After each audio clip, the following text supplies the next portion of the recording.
verbosity, right? And values means number of shades.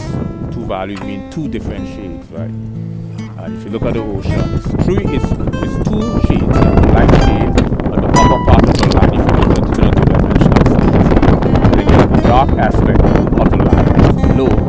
And then you have the fundamental color of the ocean itself. So the ocean has this fundamental color called the primary.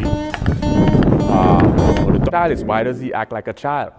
It's a fascinating form of rhetoric because Mannix recede back to this sort of correlation between adolescence and impulsivity, which you find, studies have shown you find far more. 440 hertz. That is the number of waves that occurs per cycle. Hertz was actually named after a person. When you double the frequencies, 440 hertz, you get 880.